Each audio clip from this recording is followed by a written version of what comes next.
Assalamualaikum warahmatullahi wabarakatuh. Saya Muhammad Al-Faikar bin Muhammad Azli. Nombor metrik 266035. Pos Malaysia Berhad telah menyediakan 4 sistem utama termasuk pos, ekspres, kaunter dan perkhidmatan logistik. Pos Malaysia Berhad telah terbahagi perkhidmatannya sebagaimana yang kita tahu: pos laju, pos niaga, pos logistik dan pos mail adalah menjadi empat segmen perniagaan utama dalam membekalkan pelanggan mereka dalam penyelesaian yang berkualiti, berkesan, tepat dan masanya dan kreatif. Antara senjata logistik yang menyokong operasi penghantaran ketiga-tiga perkhidmatan teras ini, perkhidmatan penghantaran bungkusan juga berkembang sejak corak beli belah internet yang berkembang. Pos Malaysia Berhad telah menyediakan perkhidmatan pos yang berkaitan, terutamanya di Malaysia.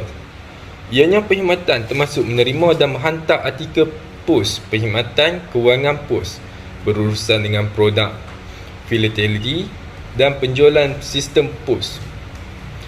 Syarikat telah menawarkan mail, perkhidmatan ekspres dan kaunter.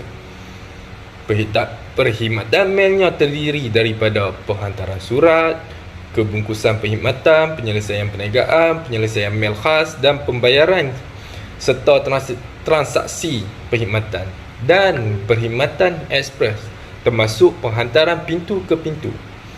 Ekspres penghantaran antarabangsa melalui penghantaran mail ekspres, perkhidmatan pengambilan, pakej insurans, penyelesaian pembungkusan dan perkhidmatan pengesanan berasaskan laman web.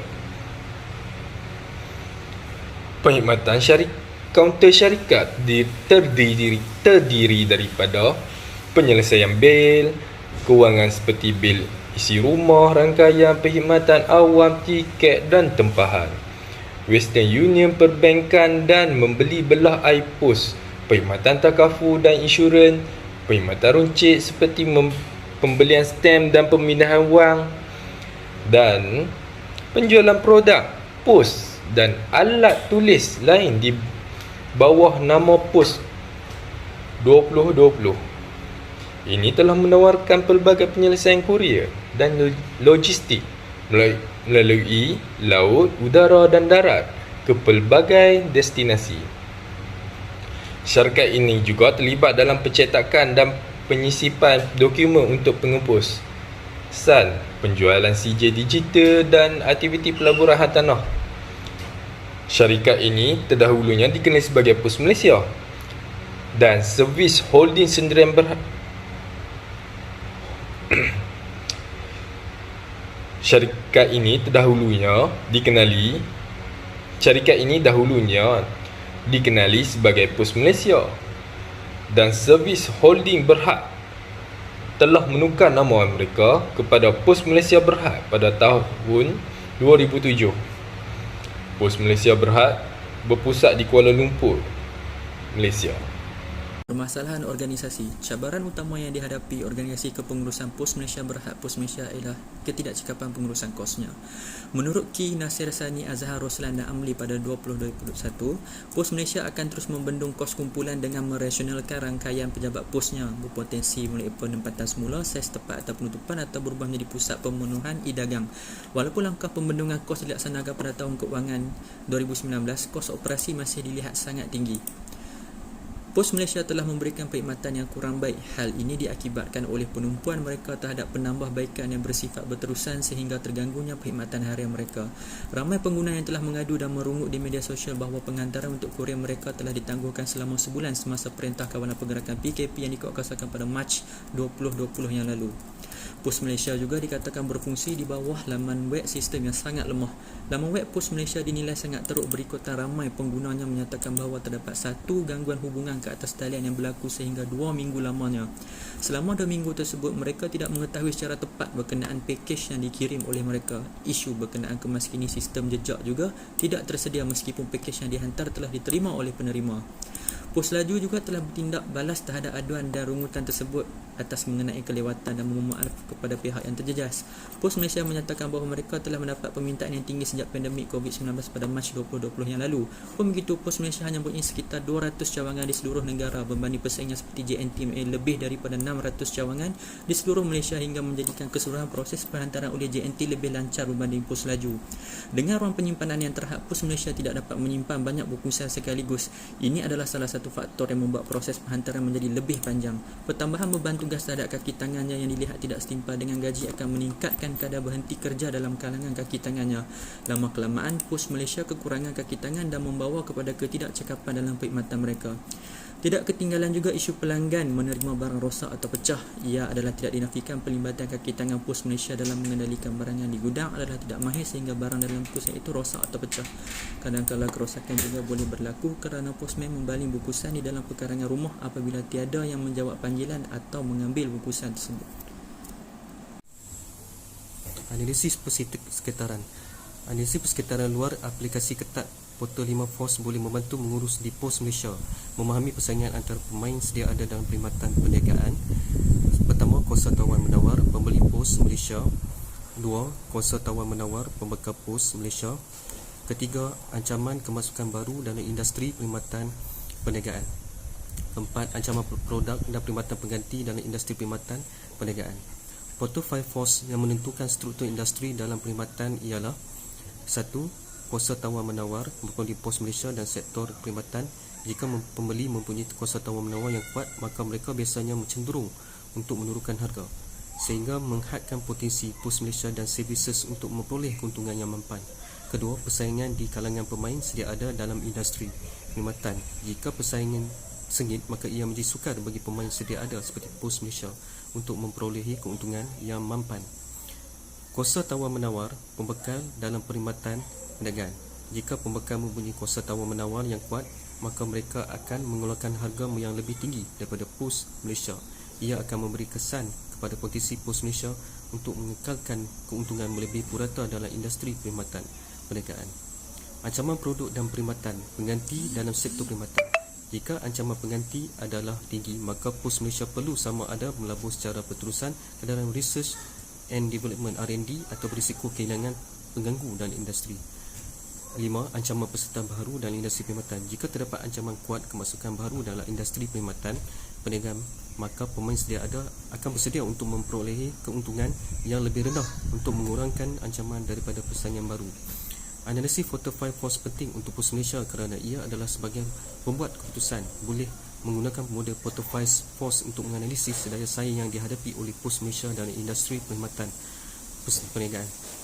Analisis 5 kuasa portal Pos Malaysia akan membantu dalam memahami dan menyediakan penyelesaian kepada sifat dan tahap persaingan bagaimana Pos Malaysia boleh menghadapi persaingan Kamarudin Abdul Rahim, Kamarudin dan Siddiq pada tahun 2020. Walaupun dari dua pelbagai industri kelihatan sangat berbeza, tetapi dianalisis dengan teliti 5 kuasa ini menentu pemacu keuntungan dalam setiap industri. Pembuat keputusan boleh menggunakan Portal 5 Force untuk memahami pemacu utama keuntungan Pos Malaysia dalam industri perkhidmatan. Objektif teras ahli strategi dan pemimpin di Pos Malaysia adalah untuk membantu organisasi membina kelebihan daya saing yang mampan dan menggagalkan cabaran persaingan daripada pemain lain dalam industri perkhidmatan. Kamarudin Abdul Rahim, Kamarudin dan Siddiq pada tahun 2020. Langkah pertama, menentukan industri yang berkaitan untuk Pos Malaysia. Untuk tujuan kertas kerja ini, Pos Malaysia kebanyakannya menjalankan perniagaannya dalam industri perkhidmatan. Langkah kedua, kenal pasti persaingan Pos Malaysia dan kumpulkan mereka berdasarkan segmen dalam industri perkhidmatan. Langkah ketiga, menilai Portal 5 Force berhubung dengan industri perkhidmatan dan menilai kuasa mana yang kuat dalam perkhidmatan dan kuasa mana yang lemah. Langkah keempat, tentukan keseluruhan struktur industri perkhidmatan dan analisis ujian untuk konsistensi. Langkah lima, analisis perubahan terkini dan akan datang dari setiap kuasa dalam industri perkhidmatan. Ini boleh membantu dalam meramalkan arah aliran dalam keseluruhan sektor perkhidmatan.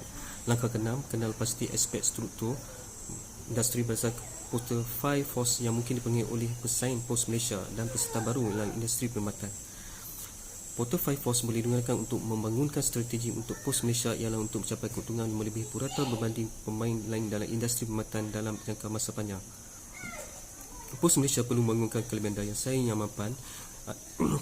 Industri perkhidmatan perniagaan menggunakan Portal 5 Force boleh membantu Pos Malaysia untuk menetapkan pelbagai daya dan mengenal pasti ruang di mana Pos Malaysia boleh meletakkan organisasi mereka. Tambah itu, persoalan yang perlu diisi adalah seperti pertama, analisis 5 daya portal. Analisis 5 kuasa portal mengkaji industri operasi dan membantu syarikat menjadi sumber kelebihan daya saing baru. Analisis meninjau industri melalui 5 sistem apakah yang membentuk ancaman produk dan perkhidmatan berganti. Adakah terdapat ancaman pesaing baru memasuki pasaran? Apakah intensiti persaingan kompetitif? Seberapa besar kuasa tawar-menawar pembeli? Sejauh manakah kuasa tawar-menawar pembekal? Dengan melakukan analisis industri menggunakan portal Force, Pos Malaysia boleh membangunkan 4 strategi persaingan. 4 strategi generik berdasarkan analisis portal Force Pos Malaysia adalah: 1. Kepimpinan kos dan kepimpinan kos Pos Malaysia dan Services boleh menjadi pengeluar kos rendah dalam industri perkhidmatan e-business. Cara ia boleh menjadi peneraja kos berbeza-beza berdasarkan kuasa dan struktur industri perkhidmatan. Dalam mengejar strategi penggunaan Pos Malaysia dan Services boleh mengejar skala ekonomi, teknologi, pilihan pengurusan rantai bekalan, kepelbagaian pembekal, akses keutamaan kepada bahan mentah dan faktor lain. Kamarudin Abdul Rahim Kamarudin dan Siddiq pada tahun 2022. Kedua, perbezaan Pos Malaysia juga boleh meneruskan strategi pembezaan berdasarkan kuasa industri perkhidmatan perniagaan. Dalam strategi perbezaan, Pos Malaysia boleh berusaha untuk menjadi unik dalam industri perkhidmatan dengan menyediakan cadangan nilai yang dihargai oleh pelanggan. Pos Malaysia boleh memilih salah satu atau lebih atribut dari segi produk dan perkhidmatan yang paling dihargai oleh pelanggan dalam perkhidmatan. Matlamatnya adalah untuk mendapatkan harga premium kerana perbezaan dan keunikan tawaran. Analisis industri perkhidmatan menggunakan portal Force boleh membantu Pos Malaysia untuk mengekalkan ruang yang sudah terlebih penduduk oleh pesaing Ling dan Ho pada tahun 2019. Ketiga, fokus kos dan fokus perbezaan strategik generik fokus bergantung pada pilihan skop kompetitif dalam industri perkhidmatan perniagaan. Pos Malaysia boleh memilih segmen atau sekumpulan segmen dan menyesuaikan strateginya untuk melayaninya saja. Kebanyakan organisasi mengikut satu varian strategi fokus dalam dunia sebenar. Seterusnya, strategi fokus mempunyai 2 varian untuk Pos Malaysia, iaitu pertama, dalam fokus kos, Pos Malaysia boleh dapatkan kelebihan kos dalam segmen pilihannya dalam sektor perkhidmatan. Kedua, dalam strategi perbezaan, Pos Malaysia boleh membezakan dirinya dengan segmen sasaran dalam sektor perkhidmatan. Kedua-dua varian strategi fokus terletak pada perbezaan antara segmen sasaran Pos Malaysia dan segmen lain dalam industri perkhidmatan. Formulasi strategi yang pertama ialah analisis SWOT. Analisis SWOT merupakan alat pemodelan strategi yang digunakan untuk menentukan kekuatan, kelemahan, peluang dan ancaman yang wujud dalam projek atau usaha perniagaan. Analisis SWOT yang pertama ialah kekuatan. Salah satu kekuatan Pos Malaysia adalah dengan menawarkan skop pentadbiran seperti penyelarasan pengangkutan, percetakan dan tambahan, pengendalian kaunter, pentadbiran pejabat ansuran sebagai contoh, charge insurans, perlindungan dan amanah saham. Okey, analisis SWOT yang kedua ialah kelemahan. Kelemahan Pos Malaysia yang pertama merujuk kepada pihak berkepentingan dan rangkaian pelanggan. Okey, kelemahan yang kedua ialah kaki tangan organisasi dan kos operasi yang tinggi. Okey, analisis yang ketiga ialah peluang. Pos Malaysia juga mempunyai kerjasama dengan China dan mereka akan mengembangkan lagi perniagaan penghantaran mereka. Oleh itu, hal ini merupakan peluang yang baik untuk meningkatkan lagi permintaan jualan dalam talian mereka. Okey, analisis SWOT yang keempat ialah ancaman. Ancaman adalah situasi yang dihadapi oleh syarikat yang boleh membahayakan syarikat secara langsung. Dalam era globalisasi ini, kita menyedari bahawa semakin ramai orang lebih suka membeli belah dalam talian daripada pergi membeli belah sendiri. Okey, selain itu, Pos Malaysia juga mempunyai banyak saingan daripada pesaing luar seperti Skynet, GDET dan sebagainya. Okey, formulasi strategi yang kedua ialah analisis tools.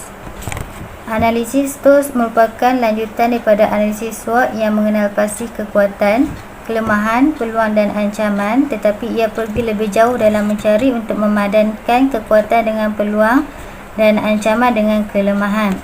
Apa yang membezakan analisis tools daripada analisis SWOT ialah analisis tools akan menunjukkan hubungan antara kategori dan faktor yang berbeza. Okey, selain itu, dengan menambahkan hubungan antara faktor dalaman dan luaran, ia menjadikan analisis tools sebagai metrik yang lebih berguna daripada analisis SWOT kendiri. Okey, seterusnya, tujuan utama analisis tools adalah untuk mengurangkan ancaman, memanfaatkan peluang, mengeksploitasi kekuatan dan menghapuskan kelemahan. Okey, sekian, terima kasih. Cadangan. Antara solusi dalaman adalah seperti mengekalkan kawalan dalaman. Struktur kawalan dalaman yang berjaya merangkumi strategi organisasi syarikat serta semua proses dan langkah yang diperlukan untuk melindungi asetnya daripada kecurian dan pembaziran. Pos Malaysia boleh menggunakan kamera litar tertutup CCTV di kemudahan mereka, terutamanya di kawasan pemprosesan di mana semua bungkusan akan dikumpulkan. Pos Malaysia akan dapat melihat tingkah laku pekerja di tempat kerja. Dengan cara ini dapat mengelakkan kecurian semasa penghantaran barangan. Masalah bungkusan yang rosak boleh ditangani kerana pekerja akan lebih berhati-hati semasa proses pembungkusan kerana mereka sedar sedang diperhatikan. Kad pengimbas identiti ID agak berguna dalam mengawal isu ini. Kad pengimbas ID ialah alat untuk membuktikan pengenalan seseorang yang telah ada dalam kad pengenalan. Oleh kerana setiap kad hanya mengandungi maklumat untuk seorang individu sahaja, pengimbas kad ID ialah peranti elektronik yang mengimbas maklumat daripada jalur data pada kad ID dan memaparkannya pada skrin. Pengimbas mungkin dipautkan ke pintu menggunakan teknologi ini. Sebaik saja pengimbas telah mengenali kad pengenalan pekerja, pekerja boleh membuka pintu yang berkunci. Seterusnya, solusi kedua ialah menyediakan sistem penjejakan dan pengesanan yang mendedahkan data masa nyata. Pos Malaysia telah membangunkan sistem jejak dan cari yang membolehkan mereka memantau bungkusan semasa dalam perjalanan dari masa ke semasa dari pejabat mereka. Pos Malaysia juga menggunakan teknologi penangkapan data yang sangat canggih seperti label dan kod bar untuk merekodkan pergerakan dan menguruskan maklumat penting masuk dan keluar dari pelbagai tempat penghantaran. Pos Malaysia boleh menggunakan sistem mobiliti perniagaan dengan menyepadukannya dengan perisian khusus aplikasi untuk mencipta pendekatan unik dan selamat untuk menjejak dan mengesan penghantaran.